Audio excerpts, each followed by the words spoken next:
Good morning everyone. Start करते हैं अपनी क्लास आज की यानी कि 31 मार्च की करंट अफेयर्स की। चलिए फिर करते हैं अपनी क्लास को शुरू। पहले क्वेश्चन में पूछा गया है हाल ही में पर्पल डे ऑफ एपिलेप्सी जो है ये कब मनाया गया है।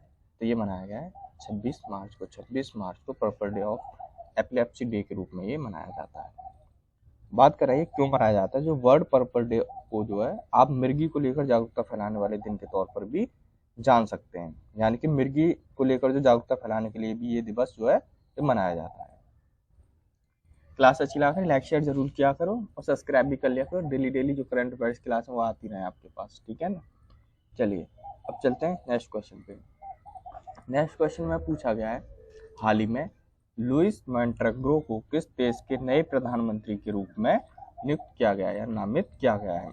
तो ये किया गया है पुर्तगाल के लुइस मोंटेग्रो को नए प्रधानमंत्री के रूप में नियुक्त किया गया है, जो कि आपको इस इमेज में नजर आ रहे हैं। यही है लुइस मोंटेग्रो। बात करें हाल ही में और कहाँ पर पीएम और राष्ट्रपति को नियुक्त किया गया है, तो साइमन हैरिस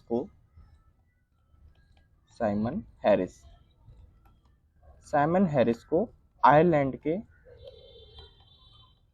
प्रधानमंत्री के रूप में नियुक्त किया गया। आयरलैंड के प्रधानमंत्री हैं साइमन हैरिस, जो कि सबसे युवा प्रधानमंत्री है। एक खासियत और इनकी पॉइंट बनता है सबसे युवा प्रधानमंत्री कहाँ पर बने, तो ये बने आयरलैंड में। कौन बने, तो साइमन हैरिस बने। नेक्स्ट की बात करें तो तामस सुल्योक को हंगरी के राष्ट्रपति के रूप में नियुक्त किया गया है। हंगरी के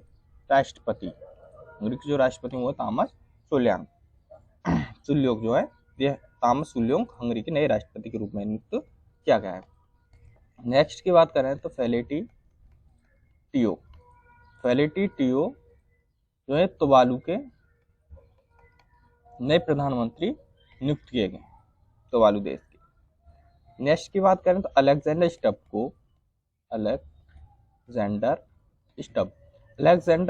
को फिनलैंड के नए राष्ट्रपति के रूप में नियुक्त किया गया है। फिनलैंड के नए राष्ट्रपति के रूप में नियुक्त किया गया है। नेक्स्ट की बात करें ओल्जाब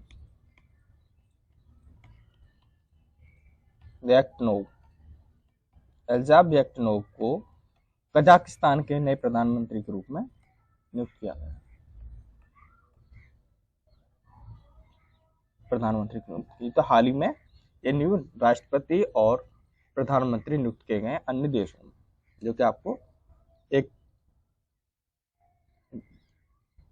चलिए अब चलते हैं नेक्स्ट क्वेश्चन पे।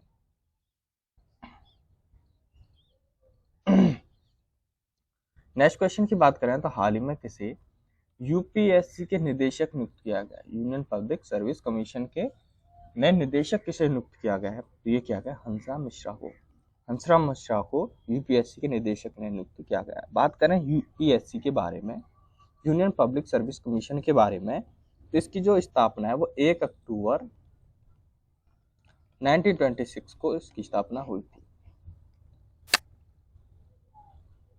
बात करें अगर हिस्ट्री में जाएं तो सुभाष चंद्र बोस जो है उन्होंने ये परीक्षा जो है जो सिविल सर्विस की परीक्षा थी 1930 में पास की गई थी, जो कि भारत में नहीं होती थी। उस टाइम पर भारत में जो है यूपीएससी की परीक्षा होती नहीं थी 1930 में, तब जाकर सुभाष चंद्र बोस ने ये परीक्षा जो है वो पास की गई थी। तब उस टाइम पे ये जो परीक्षा है भारत में न होकर ये इंग्लैंड में हुआ करती थी यूपीएससी की परीक्षा। तो इंग्लैंड में जाकर सुभाष चंद्र बोस ने ये परीक्षा पास की थी। तब उस टाइम पे हमारी जो भाषा का ऑप्शन है हिंदी इंग्लिश, उस टाइम पे हमारी जो भाषा है इसका ऑप्शन भी नहीं था। तब भी सुभाष चंद्र बोस ने 1930 में जाके ये जो परीक्षा है ये पास की गई थी। उसके बाद भी ये इन्होंने जो इसकी सर्विस है यानी कि जो इनका पद है उससे इनकार कर दिया, यानी कि उसमें ज्वाइन नहीं की थी ये सिविल सर्विस की, बस उन्होंने ये पास की थी 1930 में। चलिए जान लेते हैं यूपीएससी के बारे में। तो ये संघ लोक सेवा आयोग है जो भारत के संविधान द्वारा स्थापित एक संवैधानिक व्यवस्था है। यूपीएससी जो है जो भारत सरकार के लोक सेवा के जो पदाधिकारी होते हैं उन्हें नियुक्त करने के लिए परीक्षाओं का संचालन ये करती है। ये संविधान के भाग 14 14 भाग के जो अनुच्छेद है आर्टिकल 315 और 323 इसके तहत ये संघीय लोक सेवा आयोग के राज्यों के लिए राज्य लोक सेवा आयोग का भी गठन का प्रावधान इसमें किया गया है। बात करें इस भारतीय स्वतंत्रता के दौरान जो राष्ट्रवादियों की एक प्रमुख मांग थी कि लोक सेवा जो आयोग है यानी यूपीएससी जो है इसकी भर्ती जो है वो भारत में हो, क्योंकि तब इसकी परीक्षा जो है इंग्लैंड में हुआ करती। जैसे मैंने आपको बताया कि 1930 में सुभाष चंद्र बोस ने परीक्षा पास की थी, तब उस टाइम पे ये इंग्लैंड में हुआ करती थी। प्रथम लोक सेवा जो आयोग की स्थापना वो 1926 में हुई और स्वतंत्र होने के बाद जो संवैधानिक प्रावधान के तहत ये 26 अक्टूबर, याद रखना ये डेट, 26 अक्टूबर 1950 को लोक सेवा आयोग की जो स्थापना वो भारत में की गई थी। तब से भारत में ये परीक्षा जो है वो होने लगी। 26 अक्टूबर 1950 में ये भारत में, उससे पहले जो हुआ करती 1926 में ये आई थी, तब वो इंग्लैंड में हुआ करती थी। ठीक है, चलिए अब चलते हैं नेक्स्ट क्वेश्चन पे। नेक्स्ट क्वेश्चन की बात करें तो हाल ही में किस हाई कोर्ट के मदरसा शिक्षा अधिनियम को रद्द कर दिया गया है? हाई कोर्ट ने ये मदरसा शिक्षा अधिनियम था, इसे रद्द कर दिया गया है। तो ये क्या गया? इलाहाबाद हाई कोर्ट ने। इलाहाबाद हाई कोर्ट ने जो मदरसा शिक्षा अधिनियम था उसे रद्द कर दिया गया। बात करें इस अधिनियम के बारे में तो हाई कोर्ट ने कहा, यानी कि इलाहाबाद हाई कोर्ट में कहा गया कि उत्तर प्रदेश मदरसा शिक्षा अधिनियम था 2004 में जो बनाया गया था शिक्षा अधिनियम, वो असंवैधानिक, जो कि मुलायम सिंह यादव की सरकार में बनाया गया था अधिनियम, 2004 में बनाया गया था मदरसा शिक्षा अधिनियम। यह अधिनियम संविधान के पंथ निरपेक्षता मूल सिद्धांतों के विपरीत सभी मदरसों के जो छात्र हैं उनको मान्यता प्राप्त नियमित विद्यालयों में दाखिला करे, गवर्नमेंट को ये कहा गया हाई कोर्ट की ओर से। शिक्षा के मौलिक अधिकारों के तहत जो राज्य का दायित्व है वह 14 वर्ष के सभी बच्चे जो होते हैं या छात्र होते हैं उनके अनिवार्य रूप से शिक्षा दें। राज्य अलग अलग मजहब होते हैं उन्हें बच्चों के बीच में अंतर नहीं कर सकता है। ये हाई कोर्ट का स्टेटमेंट आया कि जो अलग अलग मजहब हैं वो अपने बच्चों के बीच में अंतर नहीं कर सकते हैं। 14 वर्षों तक की जो शिक्षा है इसे प्रॉपर शिक्षा दी जाएगी।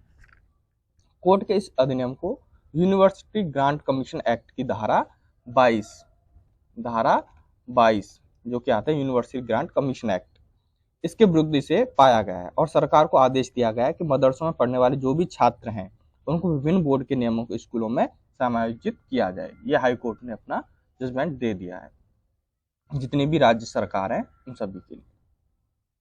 चलिए चलते हैं नेक्स्ट क्वेश्चन पे। नेक्स्ट क्वेश्चन की बात करें तो हाल ही में जारी हुरून रिसर्च 2024 ग्लोबल में रिच लिस्ट की में एशिया का बिलियनियर कैपिटल कौन बना है? तो ये बना है मुंबई। मुंबई जो है ये एक हुरून रिसर्च रिपोर्ट आई है 2024 की ग्लोबल रिच लिस्ट की, इसमें एशिया का बिलियनियर जो कैपिटल बना है वो मुंबई बना है।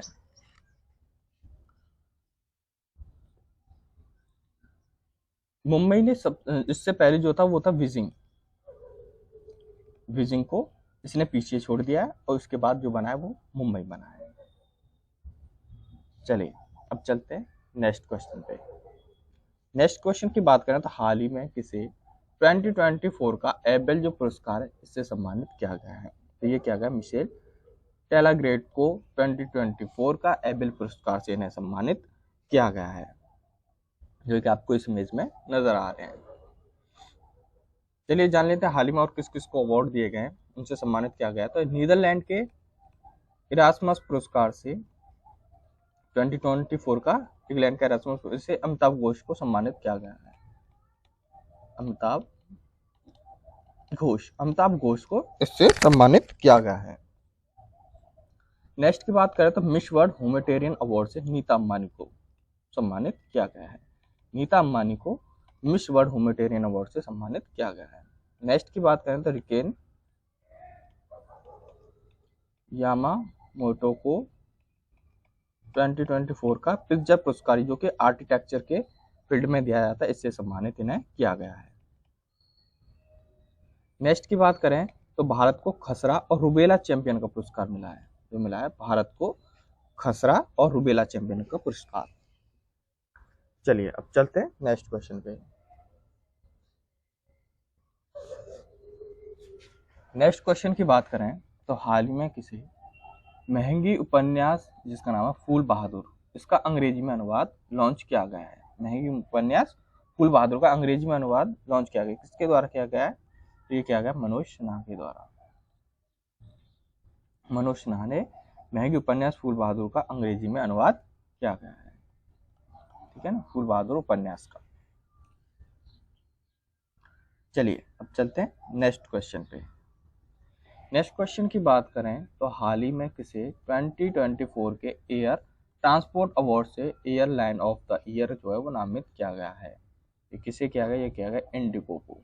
इंडिगो को 2024 का एयर ट्रांसपोर्ट अवार्ड और एयरलाइन ऑफ द ईयर जो है वो उन्हें नामित किया गया है। चलिए बात करें नेक्स्ट क्वेश्चन की। तो नेक्स्ट क्वेश्चन की बात करें तो किसने दिव्यांग व्यक्तियों के लिए सक्षम ऐप जो है वो लॉन्च किया गया? हाल ही में ये किसने किया है? दिव्यांग जो व्यक्ति होते हैं उनके लिए सक्षम ऐप लॉन्च किया गया। तो ये किया गया चुनाव आयोग द्वारा।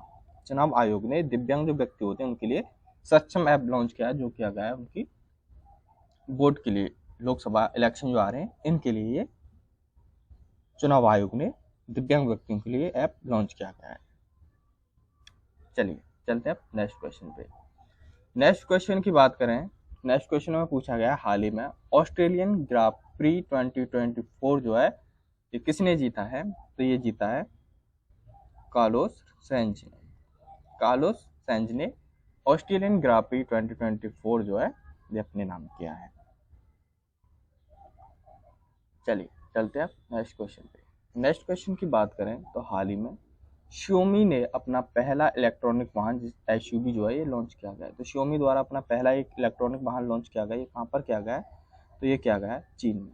Xiaomi ने चीन में अपना पहला इलेक्ट्रॉनिक वाहन SUV जो है 7 जो है ये लॉन्च किया है। चलिए जान लेते हैं चीन से जुड़े हुए और भी करंट अफेयर्स के बारे में। तो आर्कटिक वैज्ञानिकों अध्ययनों के लिए चीन ने क्विलिंग स्टेशन का अनावरण किया गया है। क्विलिंग स्टेशन जो क्या गया चीन ने अनावरण किया है इस चीज का, जो कि अंटार्कटिक वैज्ञानिकों के अध्ययन के लिए इसके अनावरण किया गया है। नेक्स्ट की बात करें तो अमेरिका, ऑस्ट्रेलिया और जापान में दक्षिण चीन सागर में अपना संयुक्त सैन्य अभ्यास जो है वो वहां पर किया गया था। जो क्या गया अमेरिका, ऑस्ट्रेलिया और जापान ने किया था दक्षिण चीन सागर में। नेक्स्ट की बात करें तो चीन ने अपना एक नया उपग्रह जिसका नाम रखा गया है आइस्टीन प्रोब जो है ये लॉन्च किया गया है चीन के द्वारा। ये उनका एक नया उपग्रह है। नेक्स्ट की बात करें तो चीन ने अपने डोंग जून को अपने नए रक्षा मंत्री के रूप में नियुक्त किया गया है। रक्षा मंत्री घोषित किए गए हैं डोंग जून। चलिए चलते हैं अब नेक्स्ट क्वेश्चन पे। नेक्स्ट क्वेश्चन की बात करें तो हाल ही में किस राज्य सरकार ने शिखा रिफॉर्म ऑनलाइन प्रशिक्षण जो मंच है ये लॉन्च किया गया है? तो ये किस राज्य सरकार ने किया है? तो ये क्या है गुजरात राज्य ने या गुजरात राज्य सरकार ने शिखा रिफॉर्म ऑनलाइन शिक्षण मंच जो है ये लॉन्च किया गया है। चलिए अब चलते हैं नेक्स्ट क्वेश्चन पे। नेक्स्ट क्वेश्चन की बात करें तो हाल ही में चंद्रयान जो 3 है इसकी लैंडिंग साइट को अंतर्राष्ट्रीय खगोलीय संघ ने मान्यता दे दी है। इसका नाम क्या रखा गया है? जहाँ पे चंद्रयान 3 की लैंडिंग होती है उस साइट को अंतर्राष्ट्रीय खगोलीय संघ ने मान्यता दी। इसका क्या नाम रखा गया है? तो इसका नाम रखा गया शिव शक्ति। शिव शक्ति इसका नाम रखा गया है जो चंद्रयान 3 की लैंडिंग साइट थी। चलिए अब चलते हैं नेक्स्ट क्वेश्चन पे। नेक्स्ट क्वेश्चन की बात करें तो हाल ही में बॉक्सिंग सब जूनियर नेशन चैंपियनशिप का जो टाइटल्स है किस टीम ने जीता है? तो ये जीता है हरियाणा ने बॉक्सिंग सब जूनियर नेशन चैंपियनशिप का टाइटल्स जो है ये अपने नाम किया है। जाने थे हरियाणा से जुड़े हुए और भी करंट अफेयर्स के बारे में बात करें तो भारतीय अंतर्राष्ट्रीय विज्ञान महोत्सव जो 2023 है ये फरीदाबाद यानी हरियाणा के फरीदाबाद में आयोजित किया गया था।